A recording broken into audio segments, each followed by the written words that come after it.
It's nice and dark out here. Want to play Half-Life? Alright. First, there's a scientist who's strangely good with guns. Then there's a US Marine who gets lost and distraught and doesn't hear orders. So what's next? You know how the story goes. You've got Half-Life, released in 1998, a fun and incredibly well-received first-person shooter that ended up being one of the most revolutionary games of all time. Then soon after, the newly founded Gearbox Software was chosen to create a fair number of Half-Life-related things. These things being expansions and ports of the original Half-Life. The first of these that they accomplished was the creation of Half-Life Opposing Force. A fun, creative mess of an expansion that tried to cram so much new stuff into such a short experience. Nothing in the expansion is bad, it just feels a bit bloated and unfocused at times. Still worth playing, though. Then I suppose Gearbox Software decided they were gonna grab a rock and try to hit two birds with it at once. They were developing a port of Half-Life 1 for the Sega Dreamcast, and it was going to include their next expansion, working title Half-Life Guard Duty. This port was also going to have new graphics for many of the game's assets, now known as the HD textures. Sure. But there's one problem here. Sega.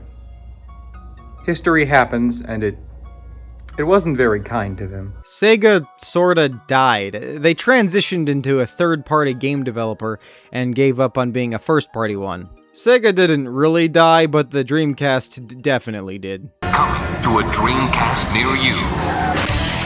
The Half-Life port to the Dreamcast, along with Blue Shift, never ended up releasing, despite being pretty much completely finished. So, unlike Half-Life Opposing Force, which needed the original Half-Life to run, Blue Shift ended up being released on PC as a standalone game, and it came with the HD textures that could be applied to both Half-Life 1 and Half-Life Opposing Force. So yeah, Half-Life Blue Shift, at its heart, it's just an expansion. But because of circumstances, it was technically the second Half-Life game ever released. Alright, let's play it. Let's start with the training room. Welcome to the Black Mesa Hazard Course for Security Guard Training. So right away, this isn't like Opposing Force with a completely unique tutorial with new locations and objects. It's just a slightly modified version of the original game's training room. Instead of Gina Cross, we have this guy, and instead of an HEV suit, we have bits of security guard armor. Some parts are removed and a few other things are altered. We don't use chargers, and instead of leading a security guard to open the door, we lead a scientist. Then that's it. Congratulations on completing the Black Mesa Hazard Course for Security Guards. A bit disappointing, but at least they did something. I should also bring up the HD texture pack. In the modern day, these are just menu options in Half-Life 1, Opposing Force, and Blue Shift. But back in the day, it was an actual thing that came with the Blue Shift. It changes character models, gun models, enemies, sound effects, etc. It makes some guns look like completely different guns, even though they still work the same way. They look fine. I'm kind of indifferent to it. They're cool, I guess. If I had to make a wild assumption, I feel like these only came into being because they were putting a 1998 PC game on a new 6th generation console. And to be fair, if they ported the original Half-Life as is to the Dreamcast and PS2, it would look pretty primitive compared to other games coming out on those consoles. Let's put it this way, the PS2 port for Half-Life 1 was released in November of 2001.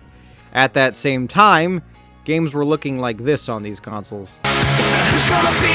So I assume they felt the need to update the look of Half-Life 1 before releasing it on consoles. I think there's a unique charm to both the HD pack and the original models in their own ways.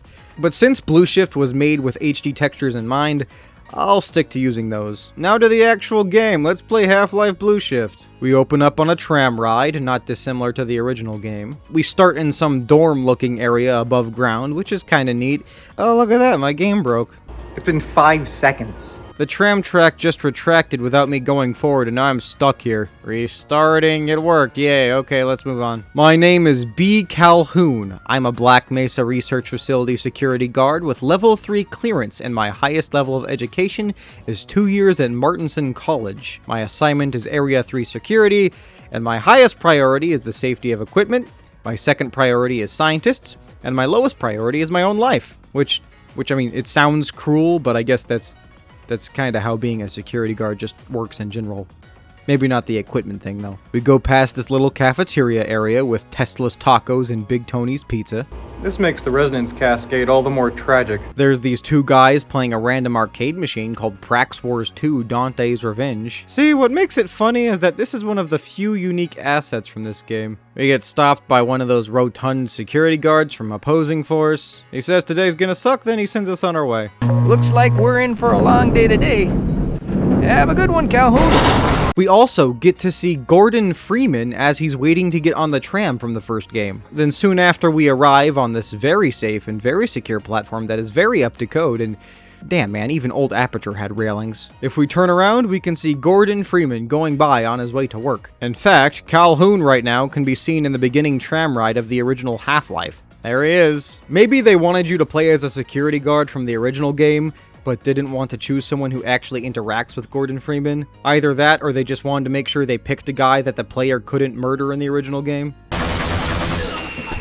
Either way, it's pretty cool that you can see Calhoun in the original Half-Life and Gordon in Blue Shift at the same moment in time. We try to open the door, or if the first game is to be believed, we violently bang on the door like a deranged door-to-door meth peddler. This guy lets us in, talking about the base-wide systems malfunctions. Catch me later, I'll buy you a beer. So here we are, a large opening area to explore before the game really gets started, like in the first game. And much like any scientist who's late to work or a soldier who really loves a pipe wrench, we act mentally deranged, pissing people off, etc. I'm a little busy right now, Calhoun. Just give us some time. Time? I don't have any more time. If I'm not able to get my report to the administrator in the next hour, then my job will be in serious jeopardy, and I'll make sure that mine is not the only one. It must be fun at parties. Well, you might just get drunk and violent, I don't know. We talk to this guy and are told we have to go help fix an elevator, because obviously every security guard is a very competent and trusted technician, especially when it comes to elevators. It kinda reminds me of that security guard from opposing force that just assumed Adrian Shepard could defuse a nuclear bomb. Just out of nowhere. We can wander around the area for a bit, and to be fair, this is pretty cool to see another area of the facility going through a boring workday. We go to the locker room and get our armor. There's some books that are in here showing that Mr. Calhoun loves a good conspiracy, but to be fair, who the hell knows what he's seen working at Black Mesa? You know what? I can't understand people who hate conspiracy theories. Like, yeah, you don't have to believe them. That would be kind of ridiculous in most cases. But they're fun as hell to just consider and think about. They're just fun. In fact, the dumbest ones are usually the most fun. Calhoun here gets it. Also in his locker, there's a picture of this girl, which I'd imagine is one of the developers, or one of their friends, or girlfriends, or wives, or sisters, or maybe a grandma, I don't know. But I guess this is supposed to imply that this is Calhoun's crush or his partner or something, similar to the baby photo in the original game, which I still don't know if that was supposed to imply that Gordon had a family. And if he did, they're definitely dead now. Same with this lady. If we're supposed to believe she's actually a person in this universe, she's dead. Moving on, we go down an elevator to find a shooting range and a video surveillance room. In the surveillance room, you can look at some cameras. Good morning, Gordon. It's that guy. You can also see a moment from Half-Life Decay where Gina Cross pushes the specimen from the original game to the lift. But that's a topic for another time. We go get our Glock from the shooting range, and, I guess we can use the shooting range too. There's also this guy who, while holding a donut, can't reach over and grab his gun because I guess he's supposed to be too fat or something. Hey, if I learned anything from opposing force, these guys can really hold their own. I think I got a ripe one. Also, much like the last two games, I had to try it. No line for you. So you're telling me I shot a guy in the face, then lowered my weapon, he gave a cheesy one-liner, started shooting me in the face over and over again, and I still lived to get a pink slip? We see this interaction here that is completely composed of reused dialogue. You smell something burning? I can't really tell. flashlight. Let's try this. But honestly, that just kind of makes it better. Oh yeah, and we just casually have a handless flashlight, I guess. Now that we have our stuff, we make our way by foot to the elevator that we are tasked with fixing because I guess the tram system isn't working correctly or something along those lines. Then you're probably better off walking it.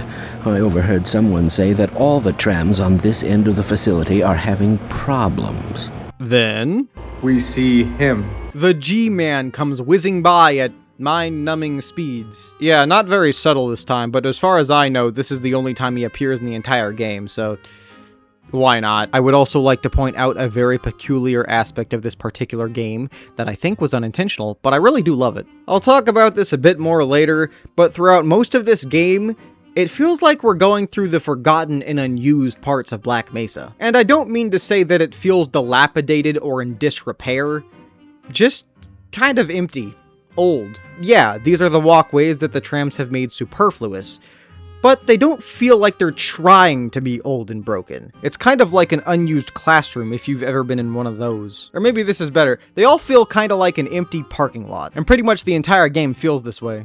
We don't pay you people to mosey around at your own convenience. Make this thing work so we can get on with this miserable day. Okay, Jack Hole, I don't see you randomly knowing how to fix an elevator that's completely outside of your job description. Anyways, time to do my duty as a top-secret sci-fi research facility security guard. I'm gonna fix that elevator. See what happens when you make some guy try to fix an elevator and he doesn't know how to fix an elevator? Oh yeah, and Gordon did his whole world-ending rigmarole. Then the next chapter, Duty Calls. Man, Gearbox is good at coming up with chapter titles. Grab this random crowbar, and we're off! Well, I gotta destroy these boxes first. There's also some hound eyes here. We go up into the next room to find some head crabs and some dangerous liquid all over the floor. Then we go up this ladder to find this guy. And he apparently knows me, personally. Calhoun, how did you get through the power lock? It tells us that we should go to the canals. The canal is where you want to be. Sure, I got nothing to do today. We blow up these barrels and ride this platform across this chasm. Some Vortigaunts appear before my trigger-happy face. Open this door, realize I had auto-aim on, and promptly fix that. Oh yeah, and like Opposing Force, this game never got patches to make it work better with modern computers.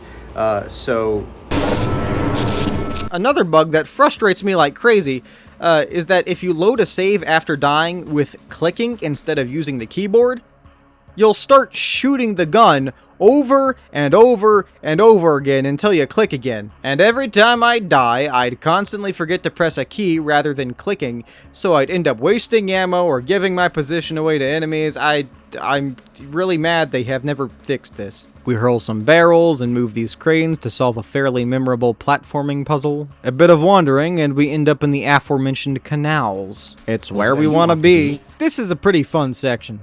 Ladders, Zen creatures, steam, pipes, the shotgun.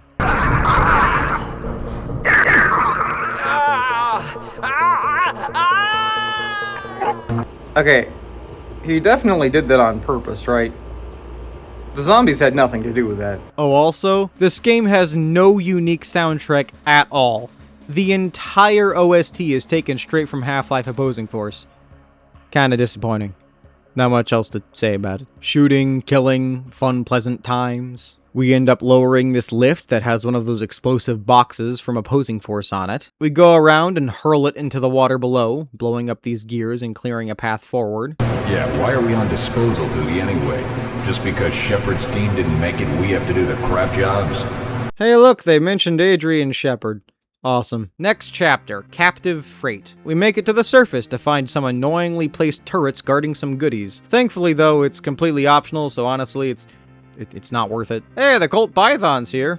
Awesome. I kinda missed having it in Opposing Force. Down a bunch of tunnels until we find ourselves in the warehouse basement. Weirdly, I find this short section of the game to be one of the most memorable parts of it. Not much to say about it, head crabs and Vortigaunts galore. On my first playthrough, I decided to play this game on hard difficulty, and I found myself pretty much completely out of ammo at this part. It was rough. Crawl through some vents with some annoyingly placed head crabs that the original game was so fond of.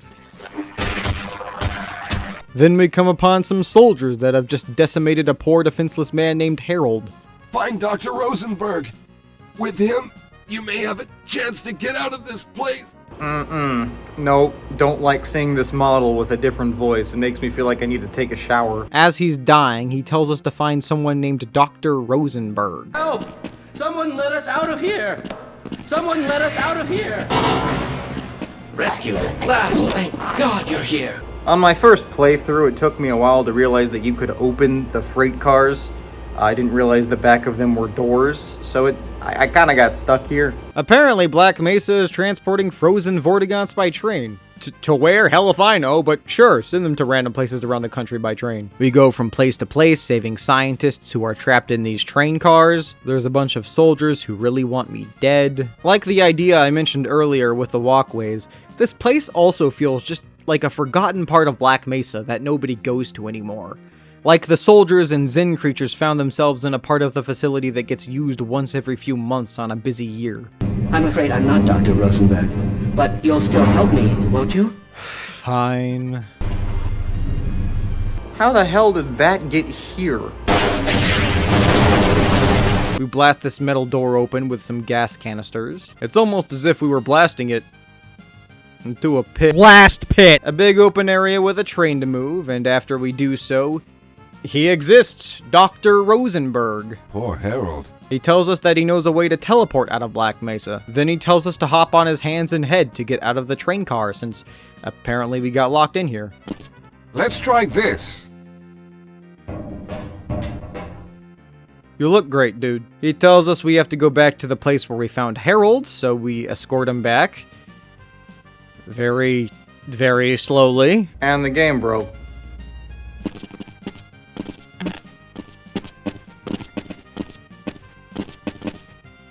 I'll wait here. I hate leading people in the original Half-Life and its expansions. So after a few years are shaved off my life, not including the years it took to actually get here, we finally make it to this bit of wall that he says we can destroy. So I do. And we head down an elevator to a blocked off and old part of the facility, even though that's kind of how this whole entire game has felt so far. You can actually access this elevator when you pass it earlier in the game, but you can't get past this door here without Dr. Rosenberg, so I just thought it was worth mentioning. Rosenberg mentions the Lambda Complex and Freeman, saying they're fools for attempting to fight the aliens. You can say what you want about him, but I don't speak ill of a man I owe beers to. Catch me later, I'll buy you a beer. We see an old first aid station and an old HEV charging station, which is a pretty cool detail for a game without many unique assets. Apparently, there's already some scientists that managed to make it down here somehow. I guess there must be another entrance somewhere around here or something. There's a small, older version of the teleporter thing from the Lambda Complex in Half-Life 1. And as Rosenberg is getting the equipment up and running, he explains how teleportation works here. He says that teleporting requires a focal point in another dimension. The crystals in Zen could be used as a way to go to Zen and back, changing one's location on Earth without having to actually go to Zen first. Then he says that this focal point needs to be activated inside Zen, and then he sends us through out of nowhere. Calhoun, enter the teleporter. Next chapter, focal point. We're in Zen now. No HEV suit, I guess, just a man in a dream. Here we are, we're here now. This whole Zen section feels like the rest of the game in a way. It feels kind of hollow. Not a whole lot of things happening. There's some enemies here and there, some water and basic jumping sections. There's this dark labyrinth-esque crawling section. I do like the way this game feels though. It's as if all the action and crazy things are happening where the first game takes place, and all the stuff in this game is like the less hectic and emptier outskirts of Black Mesa and Zen. I like it. It's kind of peaceful out here. We eventually find the fabled focal point, a machine wrapped around a crystal that we turn on and calibrate. Then we have to fend off some creatures, try not to get our skull caved in by a cave-in. Then we just kind of manage to make our way back to the portal. Someone will have to go to the lower level and retrieve another power cell. A few of our colleagues went down there a while ago, but we haven't heard from them since. We both know they're dead, right? So now we are sent to an old generator area to try and charge a battery to use to escape with the teleporter. power struggle. The chapter title appears twice in 2 different places for some reason. I'm not sure if that was an intentional decision or not, but I don't know why it would be intentional. Hey, it's those guys that he talked about that they sent down here. And they die.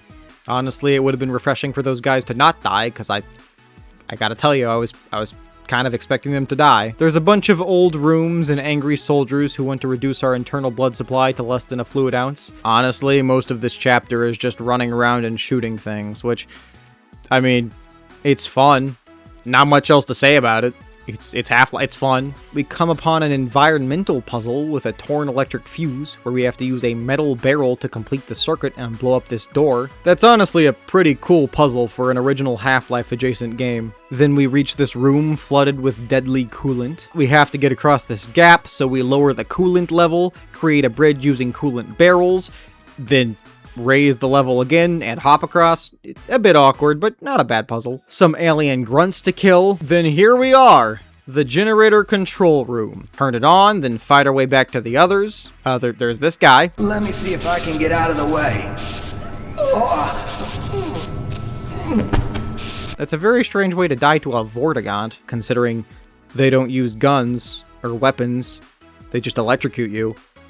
But I guess they do have a melee attack, so maybe they just beat this guy up to death or something. We shove this battery into the compartment with the might only matched by a US Marine corporal trying to move a small crate. Charge the battery and send it up to Dr. Rosenberg and company. We go up and are told by Rosenberg that we need to help him get the remaining scientists and ourselves out of Black Mesa with a teleporter. So we press a button a few times to let scientists go through. Simmons, Walter, Rosenberg. But as we ourselves are about to leave, a few soldiers break the door down and charge us. You don't really have to kill them, it's more like a cinematic sort of thing. As we teleport away, it kinda works. We go flashing to random locations. There's a spot from Opposing Force here, and then a little room where we get to see exactly when this expansion ends in relation to the original game. What the hell for? We got him. Let's kill him now.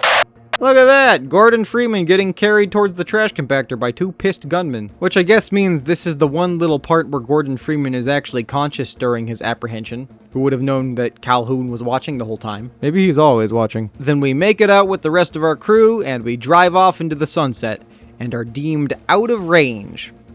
Roll credits. We narrowly avoided being blown to bits by a thermonuclear explosion.